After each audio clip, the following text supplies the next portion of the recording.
am happy to announce. Is it an announcement? Yes, it is. That Energy Sports Vibe will now be doing a sports podcast, at least weekly, maybe two episodes at least. Yeah. Yeah, because we feel like we really need to do more in the digital space and just give you guys the content that you want on sports. I'm happy to be doing this with my boy, Sammy. For sure. And we just have a lot of things to share with you about our sports journeys and, what we also love about sports, bro. What do you think about this? It's dope. So it's different from being in the studio, but all the same, it's still sports at the end of the day. So so it's a journey not only for the both of us, but for you guys back at home and wherever you're going to be watching this from as well. So yeah, looking forward to it. This is it's a second podcast I've done. Mm-hmm. How many of you? I'm in one as we speak. Yeah. It's called the Locker Room KE, and there's been that. Yeah, that's what I'm doing right now, actually. Yeah. Do you feel like the sports scene in Kenya needs more sports podcasts? They're there. There's there are many. There's Football Digest, Futa Banter. There's who else? Not Chapa. I was gonna say Chapadimba. Sorry. There's others, but there's other sports. Guys are doing their thing out here. Yeah, whether it's on radio, it's on TV, even the podcast, like just audio. They're there. So we're just joining the space, and one thing I really like about it is that it's a collaborative effort. Yes, it's not. There's no element of toxic rivalry. We're trying to bring each other down. No. I mean, I've figured collaborations with Football Digest. I've figured collaborations with what do you call this? Futa Banter. So yeah, it's good. It's a good and healthy space. Yeah, that sounds like a different Sammy. The Sammy I know is not. The Sammy I know is not. What's the word for this? Is not competitive. No, I'm not saying competitive. It's not that out there. Like you're saying you're doing collaborations with this person. And like I feel like that Sammy that you're talking about, siole Sammy Minajua. Sammy Minajua ni mtu wako very, very closed, So it's like us doing this podcast is going to help me know you better. Same way it's going to help you know me better as well. I know you guys better as well. Yeah. That's what's up. So we're excited. This is episode 1, the pilot. Let's get straight into business and, just talking about sports. Yeah. So, dude, as you know, Ronaldo just said the other day. I don't know if it was yesterday or Juicy. Yes. But Ronaldo said that he's not going to be coming back to European football. That chapter is closed. And he said that the Saudi league is it's more influential and it has better quality football than the MLS. So it's like a soft jab towards Messi. I don't know how I feel about this. I really don't know how I feel about this because if you're Cristiano Ronaldo, you're European, you're literally Mr. Champions League. Why are you trying to ridicule? Unatry kusema nini ati urudi? If there's anyone who should come back to European football, it's Mr. Champions League. Even though he went to the Saudi Premier League and he's now scoring goals, even though I saw him doing a couple of shambles, I love Ronaldo. Best player in the world, right? To you. No, okay. Yeah. He is the best player in the world. To you. No, when he was 35, he was scoring like, 100 to goals. You. He was scoring 100 goals for Juventus. And, Messi was 35. And winning the World Cup, yeah. Yes.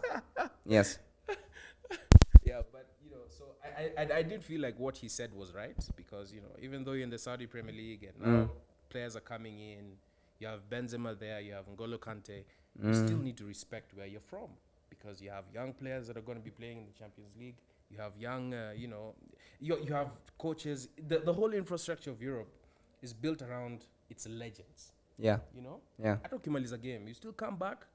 You still do Rio Ferdinand. You still doing Champions League nights. You have all these players still doing Champions League nights. As commentators and pundits, not as players. It still motivates you as a player. Hata ukimaliza when you're done with when you're done with sports and when you're done with football, you still feel like you have a place because these people stepped up and did it. You're still part of the European establishment that is football. First of all, this guy is 37 years old. In fact, it shouldn't be called a salary; it's a pension at this point.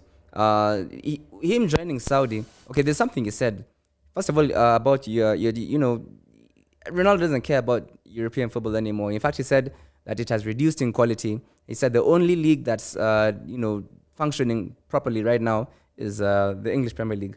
The rest are struggling and lagging behind. That's hence why he said he's not going to come back. In fact, if he ever comes back to European football, it's going to be like a CR7 testimonial, where you have now legends of the game. Now he'll play alongside the Ramoses and the Luka Modric. It'll be a testimonial. But having said that, what made the story a big headline, or what's making it a big headline today, is that he made this statement a day after Messi was officially announced for Inter Miami in the United States of America. It's a huge coincidence. So guys are like, yo, why are you saying this now? Yeah. And even his statement himself, uongo. Ati, players are joining the Saudi League because of him. Oh, I'm that influential. No, Ruben Neves from Wolverhampton Wanderers joining the Saudi League. Guys were wondering, this guy Jamal is 26 years old, Portuguese international. But he was honest about it. Alisema, I have to feed my family. I have 3 kids and I have a family, extended relatives that depend on me, and I have to give them a life that they've always dreamt of. Other players have done the same thing. The same thing applied when players were going to China. Remember guys were going to China? Yeah. Oscar, Hulk, but and that league flopped. Yeah. See, now China had to regulate it internally and say, you know what? Yes, we're getting all these foreign players, but they were also on ridiculous amounts of wages. And China didn't think it was sustainable. That's why they stopped it. Once they put a cap on that, is when you saw players not joining China anymore. So I don't know if that's the route the Saudi League is going to take. But yeah, as it stands, yes, guys are joining there, Kunado, and you cannot convince me, actually no one can convince me, that they're joining it for football reasons. Say on a chapter 2 door, and I don't blame them by the way. I would do the same thing. If there was an NRG radio in Saudi Arabia, I'm leaving you guys here. Mpambane na maandamano kesho. That's why I love Manchester United players, because you can see what Bruno Fernandes did. He got 2 big bids and he said no to both. I mean, at least not now. I mean, not yet. Well, Riyad Mahrez is contemplating. Yeah. He's thinking about it. But if you think about it, Riyad Mahrez has won almost everything. He has won the Africa Cup of Nations, Champions League, treble. He has won it with Leicester City, the Premier League title. So it's like he's done everything that he needs to do. That he needs to do as an African player and as a player that's played at the top level. Dude, so why not go to Saudi? My thinking about this, and I just want to be very honest with you. Yeah. When Ronaldo went to Saudi Arabia, even though you think that people didn't go there because of him, but if a footballer that has grown up in this day and age has watched Cristiano Ronaldo play soccer, play football, that's for the Inter Miami people. If you're in America, you want to call it soccer. If you've watched him play football, and you even see him move to any league, be it Saudi Arabia, be it New York, there is influence. Why?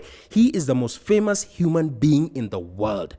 Yes, you get Cristiano followers. Ronaldo is the most famous human being in the world. So I don't blame Ruben Neves, a Portuguese international, for deciding to go and play there. I don't blame Jota, a Portuguese international, for leaving Celtic, Scottish football, and going to get the bag. We also have to look at the situation in Saudi Arabia. Dude, you're getting $50 million and you're not being taxed. You're not being taxed. And plus, Saudi Arabia is a beautiful country. So there's a very, very low crime rate. Yeah. I mean, you can just walk around. I mean, you can leave your Lambo there on the street and find it there the next day. Yeah. You saw what Benzema said. He said, I'm going there because it's a Muslim country and I've always wanted to live in a Muslim country. So there's so many things as to why people are going to play in Saudi Arabia, but I still don't agree by, Ronaldo saying European football is dead. So what happens to the Haalands of this world? They still have a lot to achieve in Champions League and European football. What happens to Sevillas of this world? The people who are the pioneers of Europa League. You have to struggling though. No, man, come on. You have to give these guys respect. Europe has held down football for so many years. For so many years, it's been the most profitable place to play football.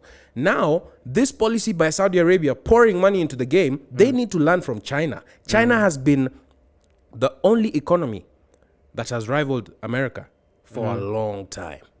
And they saw that this kind of move does not bring fruit. If China can give someone like Carlos Tevez all the money they gave him, can give someone like Oscar all the money they gave him, and they change that strategy later on. Because at the end of the day, you have to put your money on the infrastructure.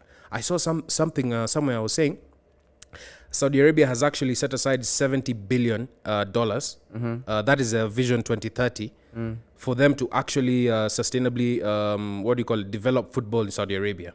And their method of doing this is by bringing in star players. They want to have enough star players in the country for them to be able to grow. That's the exact thing the MLS is doing. Yeah. That's what China tried to do. Yeah. And especially for Saudi Arabia, it's not just football. They're in golf. They bought golf. Yeah, they also bought the WWE. Yeah, not checky. So it's like a worldwide takeover from Saudi, and I don't think they're gonna struggle the way China did. I don't think people understand how rich these Saudis are. By the way, no. I don't think you understand the trillions. And you see, the thing is that they are quiet about. Okay, well now they're not quiet about it because we can clearly see the kind of contracts they're giving these kind of players, or not just in football, like I said. In golf, Kwanzaa, when they started the LIV league, and there was a lot of hypocrisy from the States and other Western countries in Europe. These Saudi guys, and now they start bringing up the human rights allegations for Saudi and their discrimination against the Alphabet Gang. Some trivial. There's no country that's perfect. But do you think? And I want you to be honest with me. Do you think? The Saudi people, love football as much as the new, we call him Sheikh, what's his name? The MBS, Mohammed bin Salman. Yeah. Do you think the Saudi people actually love football? If Saudi Arabia actually loves football, they will be so much better than they are today. And it's fact. Look, the people said the same thing about Qatar when they were hosting the World Cup. It's not a footballing nation. It's not a footballing country. But it's not. It's just the truth, man. But the States has been like that. United States of America has been that way for so many years. But competitive eating is more popular in the States than football. Ping pong, NBA, ice hockey has been more popular than football, soccer, for the longest time. Yeah. But the MLS... and David Beckham and them, they're looking past that. There's no way. The only way you can make the sport more popular is if you put the effort to make it more popular. It's the same discussion that we usually have here in Kenya. Zeleza, for FKF, people don't go to games. People don't care about these teams. As you're rocking a United jersey right now. I'm sure you have one for Gor Mahia as well. But how many Kakamega Homeboys, whatever FC, and every year Ulinzi Stars, and how many of these shirts do you see guys wearing in the streets? I get the reference, but Kenya is not on this level right now. But what I'm trying to say is, the principle stands that if you want any sporting industry, whether it's football or basketball and rugby, don't just sit back and say, no one watches this. You have to put in the effort, put in the money for guys to now start developing that interest. And that's exactly what the Saudi League is doing, and that's exactly what the MLS is doing. In fact, the MLS has been growing. People are watching. Hey, Buddha, have you seen these soccer games? Atlanta FC, that's the thing. New York City FC, LAFC. Hey, boss. You cannot they fill out these stadiums. That's the thing. You cannot take a dairy cow into the milking zone and start skinning it. You have to have a plan. You have to have a plan for 30 years, for 40 years, and it should not just be about the money you have. I admire America so much. You know why? Because they didn't just invest in getting players from Europe. They did. No, look, Sammy, the MLS started a long time ago, bro. Yes. And look. Now, American players are being exported to Europe. Yeah. The focus was to develop their own football. The American women's team, they win World Cups. Yeah. So they have a football culture, even if it's not as big as Europe, or it's called soccer. They had a plan. But it is to develop the football that you have within your nation, and those are the steps you need to make. You don't just pour money because the Saudis are rich enough. They are rich enough to buy the whole of Europe. I'm saying the players, to buy all the European players. They're wealthy enough to do that for them to just watch and enjoy. You understand? I don't think that's the end game. The end game is not just to watch and enjoy. Well, they're rich enough to do that. First of all, their national team has qualified for the World Cup. I would say, not embarrassingly, but has qualified for the World Cup more times than a lot of these European countries, like in Macedonians, Saudi has been there. Wanachujwa every group stage. Doesn't matter. They are there. That's what matters. They are there. Look at these European, like in Luxembourg and Lithuania and Montenegro and these guys don't make it. Yeah. They don't. But Saudi Arabia as a national team, they're there. Yeah. So I mean, that's already something. Yeah. That's already something. And when you bring these stars, same way MLS did, then yes, you'll get the TV viewership, the more fan fave, not only internally in the country but worldwide as well. And then from then is when now you'll start to be able to now improve the league. Players get better because it doesn't work with all teams, but there's this philosophy that when a star player joins, or the more quality that joins your league, the whole league as a whole improves. Right, and if you're seeing the likes of Ruben Neves at 26 joining, Brozovic, Brozovic, Also, I hear Fabinho is also going there as well. So but Big Fab is getting older and older. Either way, it's going to improve. Henderson got 700,000. It's going to improve the quality. I won't say exponentially, but over the years. Yeah, and you'll see the Saudi national team improving. Yeah, but why don't you start by improving the infrastructure? And empowering your people. Are you saying Saudi Arabia's infrastructure is not good? No, I'm saying for football. You've seen the stadiums, you've seen what they have. Of course, it's way better than what we have in Kenya. Yes. But it's still below standard if you look at, other countries and what they have in Europe, in North America. Hey, dude, I think you need Saudi Arabia has it doesn't even have better stadiums than South Korea. It doesn't have better stadiums than Brazil. So they're still far behind in terms of the infrastructure they're setting up. We're going to have to verify that. We're going to have to verify that. Yes, by the way. But they have the money to fly guys like Odion Igalo in a $400 million plane. So pesa iko. Just use it rightly. That's my thing. That's what they're doing. Yeah. And I think eventually, okay, let me be honest. Do you think, because I want us to also end this Saudi Arabia thing, do you think that eventually Saudi Arabia will be the most watched league in the world? No. Because by what they're doing now, it's like that's what they're aiming for. You're asking some of the best players in England to come to your club, to your country. You're asking and the ownership structure there is messed up. Dude, you have like four teams that are owned by the government. So where's the competition? I mean, look, it's still early days, so I wouldn't give them too much criticism. And I'm also going to I won't give that too many predictions because it's still early days. But we can see what they're doing in the world of sports. And, kudos to them, man. They need to start shaking the apple cart. Kusumbua too. These Western guys have been running things for the longest time. And we can see them. They're being rattled. Yeah, Saudi Arabia. Yeah. And guys were not complaining when the EPL was buying talent from across the world. No one was complaining about that. Anything. So, it's one that's going to be amazing to watch. Let's talk about, first of all, which team will you be supporting next season in Saudi Arabia? Because it seems like people are now taking sides. I don't have a team. It's gonna be big. I've always been Al Nasser because wherever Ronaldo goes, I go.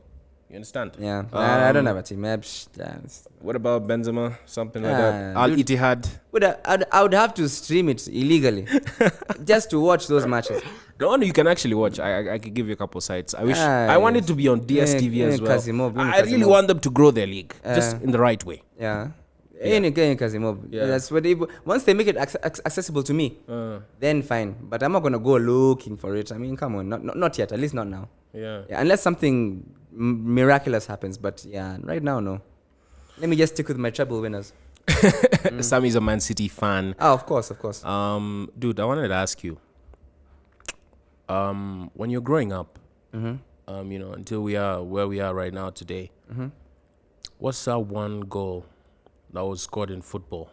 That one football goal that was scored that you can never, ever forget. Just tell me how that time was, what was going through your mind at that time, and just how it impacted you in life and how you see football. Just that memorable moment. When I give my answer, a lot of guys were gonna think, "Oh, this guy just started watching football recently." But no. I've been watching football for a while now, brother. Yeah? For very many years. It's questionable. For more than 25 years. More than 25 years. And there's so many goals. It's very hard to pick one. I guess I would say, of course, the Aguero one is up there for me, to be honest. the Sergio Aguero one. Just for what it meant. Where at were the you? time. I was at home. This I is was at 2011. home. Yeah. So just 2012 actually. Well, the season was 11-12. Yes. But 2012, yeah. So walk me through what's going on. I was at home. I was at home watching the game. I was with my dad, mom, Nini, and it was a very tense moment because you know how that match went. It was back and forth, and we were 2-1 down. QPR had just gotten a man sent off, Joey Barton actually. And so I was just tense, and I was thinking to myself, man, if these guys don't win it and United gets it, I'm just I'll die, basically. So do you know we were waiting for that game to end? You guys we had already won our game, and we were just waiting to take the lead. Man. Then that goal went in. Oh my God, I screamed. I think I lost my voice that day. Yeah. Oh man, it was. That's the one. There's many honorable mentions. Zidane World Cup final 06. How do you pull up Anenka in a final? In a World Cup final. But that's for me. Aguero's is up there. Well, for me, tell us also what you think is the best goal. Tell us how it felt for you, and just the impact it left in your life in terms of football growing up. From back in the day, whether you're born in 1963, no problem. You're in Huru's gang. Tell us how that was for you. For me, it has to be, and I just want to be honest. It has to be Didier Drogba in that final against Bayern Munich. Yeah. Now that game was a roller coaster, but if you're African and you've watched the Champions League for a number of years, that was one of the moments where we were like, oh, George Weah status. Now, I remember I was not supporting either team, but I remember the game was past the 80th minute. I wanted Bayern to win it. Yeah, you probably wanted Bayern to win it because you're demand shaft. I remember it was past the 80th minute, and I'm looking at Chelsea, and I've seen their struggle through that season, with having to beat teams like Barcelona. And I'm looking at Roberto Di Matteo. It was Roberto Di Matteo, right? Yeah, it was. Yeah, he was a coach at that time, yeah. And everyone could give Chelsea the sympathy vote. And when they were down, I think Bayern scored, was it 1 goal or 2 goals? I can't remember. No. Thomas Muller scored to just, in the last 10 minutes. Yeah. Thomas Muller header. Yeah. So... And they're playing at the Allianz Stadium. Yeah. It's very rare for you to play at home. Yeah. In a Champions League final. Yeah. So I remember when Drogba aliruka tu juu. Akaisugua tu hivi. Yeah.